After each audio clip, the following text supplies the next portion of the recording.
Today we're going to look at the Shine, a lightweight, compact-sized, reversible seat model from Thule that we've been asked to cover for a long time and which has been on the market for a while now, meaning we have added data regarding longevity and real-world performance. So let's get started then, going over the model from top to bottom and examining its advantages and disadvantages in terms of child comfort, ease of use, performance, and mechanics, before ending with a discussion of which uses and environments it will best suit. And beginning with some stats, the Shine clocks in at 9.8 kilos and folds down to 69 by 52 by 35 centimeters with the seat attached. It can take 22 kilos in the seat and 10 kilos in the underslung storage basket.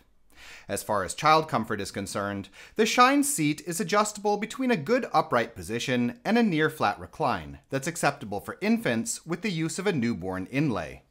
Size-wise, the seat has an inside width of 29 centimeters, a length for the sitting surface of 95, determined by adding up the lengths of the backboard, baseboard, and leg rest, as well as a longer length of 105 when folding down the leg rest and using the front frame mounted footrest.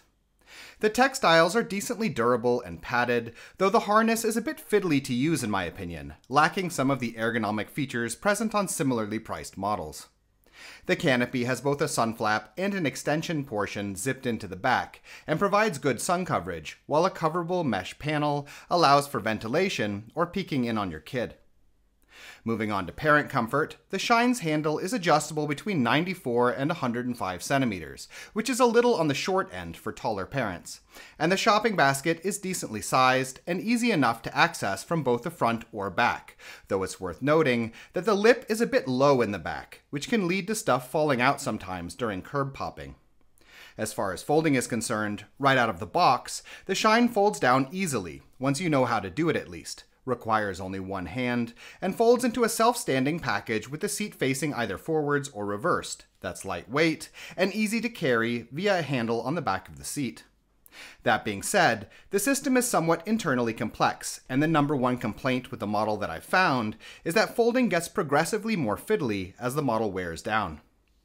As far as how the Shine feels to use, the activation mechanisms are quite simple, but the stroller as a whole has a somewhat chunky plastic feel in my opinion. Rigid and stiff, but loose both with the handle as well as the seat frame in its connection to the chassis.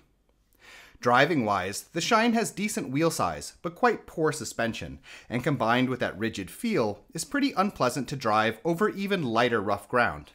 On top of this, the stroller is quite long, which makes tipping and maneuvering a bit on the heavy side. Alright, let's move on to the mechanics of the Shine then, starting off with the handle, folding system, and the general structure of the chassis, where, as I noted, the handle sits a bit loose, and while the proportions of the bars are relatively thick, and I don't foresee them breaking, that longer design of the chassis as a whole puts a lot of pressure on the handle, making it likely to loosen even more over time. The Shine's folding system is sturdy at the central hub, which contains solid metal rotating elements, but the internal mechanisms responsible for actually unlocking this point sometimes fail to catch properly, indicating alignment issues that can get worse as the model loosens up. As far as the rest of the chassis goes though, it's quite sturdy structurally, having good cross support and decently reinforced hinges and connection points. Moving down to the rear frame of the model, there is some suspension, but it's wound a bit too tight and doesn't have enough arc of movement to provide really meaningful shock absorption. The brake system is simple and rotation-based, which is good, and the back wheels sit tightly within the rear housings. The rims are a bit cheap feeling in my opinion, though I don't necessarily think they'll break easily, while the tires are durable but quite hard, meaning that they also don't contribute much added shock absorption unfortunately. Looking lastly at the front frame, there's again a very minimalistic degree of suspension built into the forks, and the same hard tires, and the model has acceptably designed swivel locks. Our model came with one defective front wheel, with either a bent or misshapen axle that makes it fall out when rotated, and while this is undoubtedly just a manufacturing fluke, and I haven't heard of others having this problem, it's always a bit annoying when this sort of thing happens, especially with a stroller that costs so much. Judging from the wheel that doesn't fall out, there's not a lot of horizontal give in how the front forks connect within the front frame, but the tightness here is dependent on ball bearings, which can loosen and split apart over time, and the components of the locking mechanisms that hold the forks are not tight enough in my opinion, which could well lead to additional wear problems over time. So, Would I recommend getting the Thule Shine then? Generally no, not for this price anyway.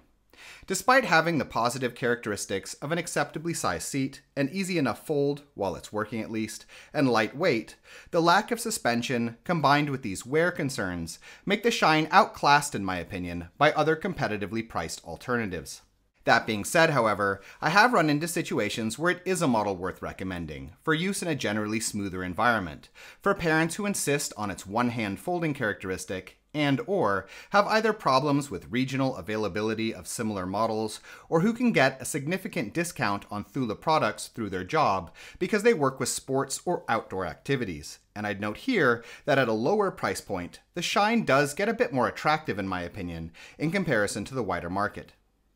In any case, we hope you found this video interesting, and if you did, please subscribe, as a sort of support really helps us to continue making videos in the future. In addition, if you're currently shopping for a stroller, we have a buyer's guide on our Patreon page which lists a wide range of models that we recommend, with a lot of technical and lifestyle related information. You can find it by following the link in the description. Thank you.